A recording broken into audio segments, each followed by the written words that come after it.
MS word के इस lecture में हम कुछ इस टाइप का एमसीक्यूज पेपर का डिज़ाइन क्रिएट करना सीखेंगे, जिसमें 2 कॉलम्स हमें यहाँ पे दिख रहे हैं और कुछ खाली जगह, और ऊपर यहाँ पे हमें हेडर सेक्शन दिख रहा होगा। तो इसके लिए विंडो प्लस आर और सर्च करते हैं विनवर्ड, और विनवर्ड को मतलब एमएस वर्ड को यहाँ से ओपन करते हैं। ब्लैंक डॉक्यूमेंट पे क्लिक करना है। अगर हमें इसे प्रिंट भी करना है तो इसके लिए लेआउट टैब, साइज पे क्लिक करके यहाँ से सेलेक्ट करते हैं A4, और फिर हमने मार्जिन्स पे क्लिक करके यहाँ से नैरो मार्जिन सेलेक्ट करना है। अब इस डिज़ाइन में सबसे पहले हमें बॉर्डर इंसर्ट करना है, और बैकग्राउंड में हमें यहाँ पे एक लोगो दिख रही होगी, वही लोगो हमने इंसर्ट करना है। तो इसके लिए हमने डिज़ाइन टैब की तरफ जाना है, और यहाँ पे हमें ऑप्शन मिल जाएगा पेज बॉर्डर्स, और पेज बॉर्डर्स में यहाँ पे एक ऑप्शन होगा आर्ट नाम का, और यहाँ से हमने कोई एक आर्ट सेलेक्ट करना है। अब वही आर्ट जो यहाँ पे हमें क्वेश्चन पेपर में मिल रहा था वो यहाँ से हम सेलेक्ट करते हैं, ओके पे क्लिक करेंगे तो साइडों पे हमें ये आर्ट दिख जाएगा। और इसका जो साइज है वो बहुत ही ज़्यादा मोटा आ रहा है और ज़्यादा आ रहा है, तो हम पेज बॉर्डर्स पे क्लिक करके ये जो विड्थ नाम का ऑप्शन हमें दिख रहा होगा, पेज बॉर्डर्स ऊपर आपने देखना है पेज बॉर्डर, और विड्थ नाम का जो ऑप्शन आ रहा है इसे हमने यहाँ से डिक्रीज करना है। हमने यहाँ पे अपने हिसाब से इसे सेट करना है, ओके पे क्लिक करते हैं। और इसके बाद इसे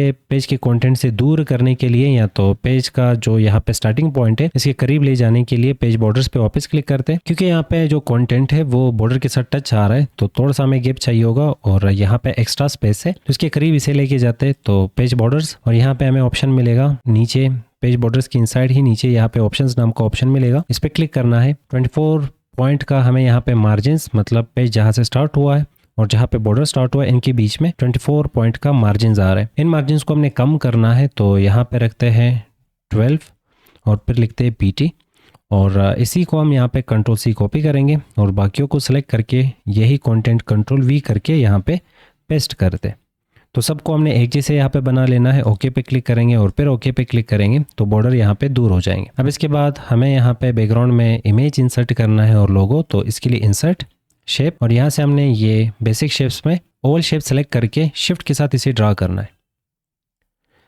अब इसे यहाँ पे हमने पोजीशन देना है सेंटर का, और रैप टेक्स्ट में हमने यहाँ पे इसे ऑप्शन देना है बिहाइंड द टेक्स्ट, और इसका आउटलाइन नहीं चाहिए तो शेप आउटलाइन, यहाँ से नो आउटलाइन सेलेक्ट करते हैं। ये सारे ऑप्शंस आपको शेप फॉर्मेट में मिल जाएंगे, तो शेप पे क्लिक कर लो, शेप फॉर्मेट में आपको ये सारे ऑप्शंस मिल जाते हैं। और उसके बाद शेप फिल, और यहाँ पे हमने पिक्चर पे क्लिक करना है, और फ्रॉम अ फाइल मतलब कंप्यूटर से हमने पिक्चर को लोड करना है, तो पिक्चर यहाँ पे डाउनलोड सेक्शन में पड़े हैं, यहाँ पे नीचे जाके पिक्चर सेलेक्ट करके इंसर्ट करते हैं। अब पिक्चर इंसर्ट हो चुका है और यहाँ पे पिक्चर ट्रांसपेरेंट हमें दिख रहा है, तो हमने यहाँ पे इसे शेप में ही इंसर्ट किया है। तो शेप में शेप फिल, ग्रेडियंट, मोर ग्रेडियंट में आपको यहाँ पे ट्रांसपेरेंसी नाम का ऑप्शन मिल जाएगा। इसके थ्रू आप यहाँ पे इमेज को ट्रांसपेरेंट कर सकते हो, तो हम यहाँ पे ट्रांसपेरेंसी अपने हिसाब से सेट करते हैं। साइड बार को क्लोज करेंगे। अब इसे एज अ वाटर मार्क हमने यूज करना है, तो इसे सेलेक्ट करके Ctrl+X कट करेंगे और डबल क्लिक करना है यहाँ पे टॉप वाले सेक्शन में, तो यहाँ से हेडर एंड फुटर इनेबल हो जाएगा।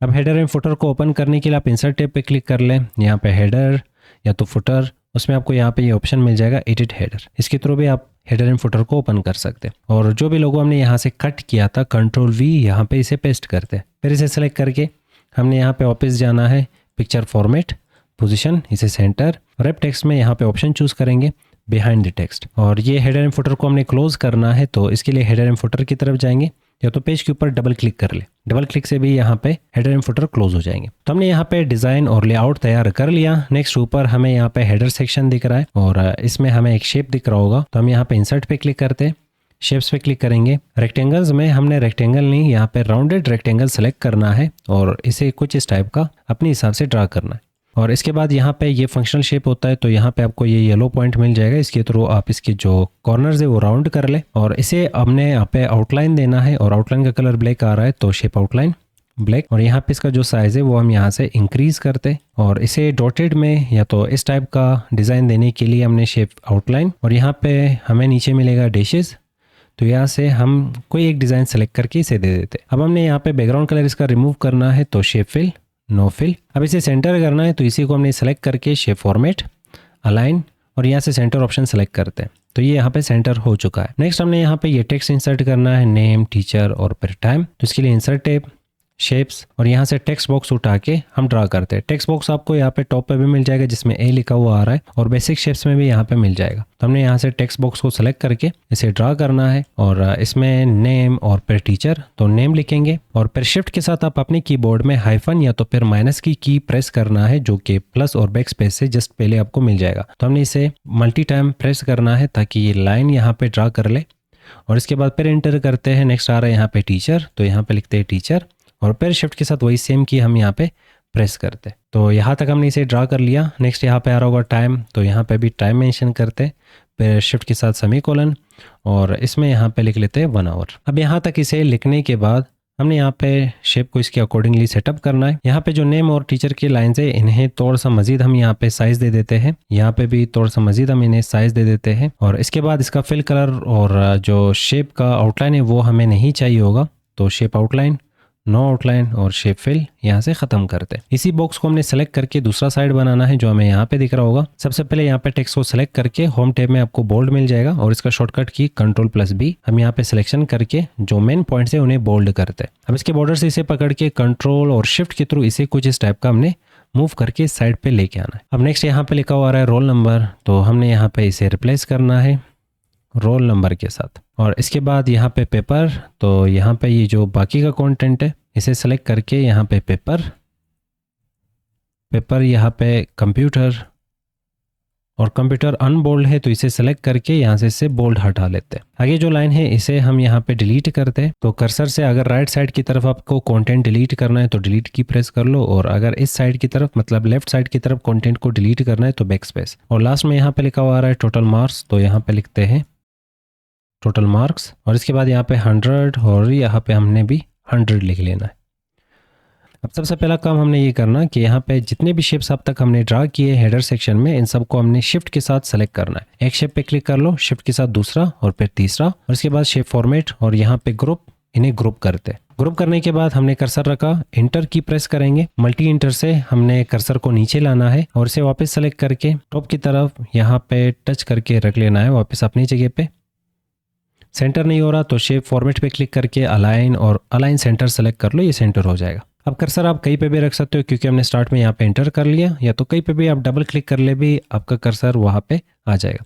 फिलहाल हमने यहाँ पे कर्सर रखा। नेक्स्ट यहाँ पे ये क्वेश्चंस MCQs टाइप स्टार्ट करने हैं। तो फर्स्ट क्वेश्चन हमें यहाँ पे बुलेट चाहिए होगा। बुलेट के लिए हमने एक दफ़ा 1 लिखना है और फिर डॉट अपने कीबोर्ड से और टैब की प्रेस करने से बुलेट स्टार्ट हो जाएंगे। या तो फिर आप यहाँ पे क्लिक कर ले और यहाँ से ये बुलेट आप यहाँ से सेलेक्ट कर ले, यहाँ से भी आपको ये बुलेट्स मिल जाएंगे। फिलहाल फर्स्ट क्वेश्चन यहाँ पे आ रहा होगा, the dish is the brain of computer, तो हम यहाँ पे लिखते हैं द और फिर शिफ्ट के साथ वही सेम माइनस की प्रेस करेंगे और फिर is the brain of computer और उसके बाद एंटर करेंगे।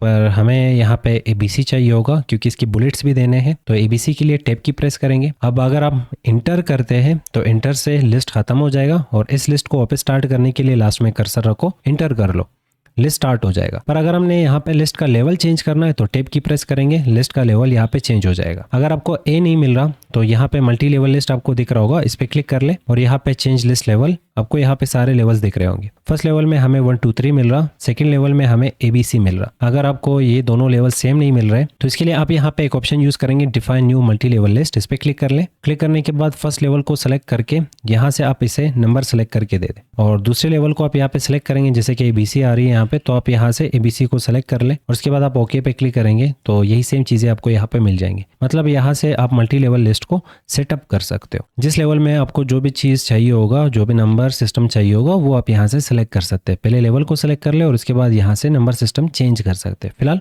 हमने यहाँ पे पहला पॉइंट दे देना है हार्ड डिस्क, तो यहाँ पे लिखते हैं हार्ड डिस्क। फिर दूसरा पॉइंट यहाँ पे CPU, तो यहाँ पे लिखते हैं CPU। तीसरा पॉइंट यहाँ पे आ रहा है रैम और लास्ट पॉइंट यहाँ पे आ रहा है मॉनिटर। अब यहाँ पे मेन पॉइंट्स को हमने हमेशा बड़ा दिखाना है बाकी पॉइंट से, तो ये पॉइंट सेलेक्ट करके इनको एक स्टेप कम साइज देते हैं और इन्हें सेलेक्ट करके यहाँ से बोल्ड करते हैं। अब यहाँ पे बैक स्पेस मतलब लेवल को ख़त्म करते हैं, वापस इस लेवल पे आएंगे, बैक स्पेस प्रेस करके हम यहाँ पे आ चुके हैं, एंटर करेंगे और एक दफ़ा फिर एंटर करेंगे तो ये सेम लेवल आ जाएगा। पर यहाँ पे इस लेवल को सेलेक्ट करके सबसे पहले बोल्ड और एक स्टेप हम साइज बढ़ा दे देते हैं। और इसके बाद यहाँ पे नेक्स्ट क्वेश्चन होगा 1 kilobyte KB is equals to dash bytes. Equal to के बाद हमने वापस ये लाइन, तो शिफ्ट के साथ माइनस की प्रेस करेंगे, हमें ये लाइन मिल जाएगा और इसके बाद यहाँ पे लिखते हैं बाइट्स और फिर नेक्स्ट यहाँ पे एंटर, टैब की प्रेस करेंगे और यहाँ पे हमें ये नंबर्स टाइप करने हैं, तो 1000 1024 1999 और इसके बाद 512। फिर एंटर करेंगे, फिर एंटर। अब यहाँ पे मेन जो भी क्वेश्चन होगा वो हमने सेलेक्ट करके यहाँ से बोल्ड करना है और एक स्टेप इनका साइज हमने बढ़ा लेना है। मतलब यहाँ पे जो फर्स्ट लेवल आ रहा है उसका साइज हमने 11 रखना है, जो सेकंड लेवल आ रहा है उसका साइज हमने यहाँ पे 10 रखना है। अब यहाँ पे ये सेम चीज आप कॉपी पेस्ट कर सकते हैं, जैसे कि Ctrl+C कॉपी, Ctrl+V पेस्ट कर सकते हैं। सिर्फ हमने यहाँ पे क्वेश्चंस को चेंज करना है और MCQs में जो भी ऑप्शंस हमने यहाँ पे दिए हैं उनको हमने यहाँ पे एडिट करना है और चेंज करना है। जैसे कि 1 किलोबाइट ये हो चुका है एक दफ़ा। अब तीसरे पॉइंट पे हमें यहाँ पे मिल रहा होगा the default extension of an MS Word 2016 file is. तो हम यहाँ पे सिलेक्शन करते और यहाँ पे लिखते हैं the default extension of MS Word 2016 is, और फिर शिफ्ट के साथ माइनस की और लास्ट में डॉट मतलब फुल स्टॉप, और फिर यहाँ पे हमने इसे ऑप्शन देना है। तो ऑप्शंस ये रहे, Ctrl+C ने कॉपी करते हैं, टाइम बचत करते हैं और यहाँ पे आके इसे पेस्ट करते हैं। अब सिंपल कंसेप्ट आप यहाँ पे ये यूज़ करेंगे कि जब भी आप इस टाइप का क्वेश्चन बना लें तो क्वेश्चन बनाने के बाद आप एक को कॉपी कर लें, उसी को बार बार पेस्ट कर ले, सिर्फ उसका अपने डेटा चेंज करना। अब इससे आपका टाइम बचत हो जाएगा, बार बार आपको फॉर्मेटिंग करने की जरूरत नहीं पड़ेगी, ना ही साइज देने की जरूरत पड़ेगी। पर यहाँ पे एक और कंसेप्ट आप यूज़ कर सकते हैं लेवल्स को चेंज करने के लिए। जैसे कि हम यहाँ पे एंटर कर रहे हैं, एंटर करने से हम यहाँ पे ABC वाले लेवल में है जो कि लेवल 2 आ रहा है। अब अगर मुझे इस लेवल से निकलना है, इस लेवल पे वापस आना है, तो मैं एक दफ़ा फिर एंटर करूंगा। 2 दफ़ा एंटर से अगर आप यहाँ पे मौजूद है, एक एंटर से आप इस लिस्ट में यहाँ पे आ जाओगे। कुछ भी आपने टाइप नहीं करना, दूसरा एंटर प्रेस करने से आप यहाँ पे मेन लिस्ट की तरफ यहाँ पे आ जाएंगे। अब यहाँ पे फिर आप क्वेश्चन मेंशन कर सकते हैं, फिर एंटर कर लो, फिर टैब की प्रेस कर लो तो आप ABC वाले लिस्ट की तरफ आ जाओगे और यहाँ पे आप इस लिस्ट को बुलेट्स दे सकते हैं। अब अगर इस लिस्ट से वापस हमने निकलना है तो निकलने के लिए एंटर, एक दफ़ा फिर एंटर करेंगे तो हम इस लिस्ट की तरफ आ जाएंगे। अगर गलती से लिस्ट यहाँ पे खत्म हो जाता है, जैसे मैंने बैक स्पेस प्रेस कर लिया, लिस्ट खत्म हो चुका है, तो हम वापस ये जो लास्ट लिस्ट है इसमें कर्सर रखेंगे, एंटर करते हैं, लिस्ट वापस कंटिन्यू हो जाएगा। फिर एक दफ़ा एंटर करेंगे तो हम यहाँ पे मेन लिस्ट की तरफ वापस आ जाएंगे। अब जैसे आप यहाँ पे क्वेश्चन सारे टाइप कर ले और एडिट कर ले, तो हमने इन सब को सेलेक्ट करना है। तो स्टार्ट में कर्सर रखेंगे और इसके बाद शिफ्ट की पकड़ के हमने यहाँ पे क्लिक करना है, तो पूरा डेटा यहाँ पे सेलेक्ट हो जाएगा। स्टार्ट में कर्सर, शिफ्ट की पकड़ के लास्ट में क्लिक करना है तो पूरा डेटा यहाँ पे सेलेक्ट हो जाएगा। इसके बाद लेआउट टैब की तरफ आके हमने कॉलम्स, 2 कॉलम्स पे यहाँ पे क्लिक करना है। तो यहाँ पे हमारा जो डेटा है वो 2 कॉलम्स में यहाँ पे डिवाइड हो चुका है। अब नेक्स्ट मान लें आपको ये क्वेश्चन जिसके 2 पार्ट्स और कुछ डेटा यहाँ पे आ रहा है और कुछ डेटा इस वाले कॉलम में आ रहा है। पर अगर आप चाहते हैं कि ये पूरा हमने ये क्वेश्चन शिफ्ट करना है दूसरे कॉलम में, तो इसके स्टार्ट में कर्सर रखे, ब्रेक्स पे क्लिक कर ले, लेआउट में आपको ब्रेक्स मिल जाएगा और कॉलम पे क्लिक कर ले तो आपका कर्सर नेक्स्ट कॉलम में शिफ्ट हो जाएगा। तो एक कॉलम से दूसरे कॉलम में कर्सर को जंप करवाने के लिए आप यहाँ पे ये ब्रेक्स और कॉलम ब्रेक नाम का ऑप्शन यूज कर सकते हैं। अब सेम इसी तरह आप यहाँ पे क्वेश्चंस को Ctrl+C कॉपी कर लें। अगर क्वेश्चन ज्यादा है, 2 पेजेस पे आपको चाहिए, तो सिर्फ आपको यहाँ पे पेस्ट करना है और डेटा चेंज करना है। और जैसे ये कॉलम भर जाएगा, मान लें यहाँ तक मैंने क्वेश्चंस टाइप कर लिए, अब यहाँ पे जो आगे के क्वेश्चंस हो गए वो मुझे नेक्स्ट कॉलम में चाहिए, तो यहाँ से कर्सर को नेक्स्ट कॉलम में जंप करवाने के लिए ब्रेक्स, और फिर हमने यहाँ से ऑप्शन चूज करना है कॉलम, तो कर्सर नेक्स्ट कॉलम में यहाँ पे जंप कर लेगा। MS वर्ड में यहाँ पे जब तक आप फर्स्ट कॉलम को फिल नहीं करते, दूसरे कॉलम में आप कर्सर को नहीं ले जा सकते। पर अगर हमें ले जाना हो तो हम ब्रेक्स में ये ऑप्शन यहाँ पे यूज कर सकते हैं। अब जैसे आप यहाँ पे ये क्वेश्चन पेपर बना लेते, क्वेश्चन पेपर को बनाने के बाद अब अगर हमें इसका प्रिंट निकालना है तो फाइल, हमने यहाँ पे ऑप्शन चूज करना है सेव एज, ब्राउज, और इसे एक लोकेशन देना है, जैसे कि मान लें डेस्कटॉप, और यहाँ पे फाइल का नाम हम लिख लेते हैं MCQs क्वेश्चन पेपर।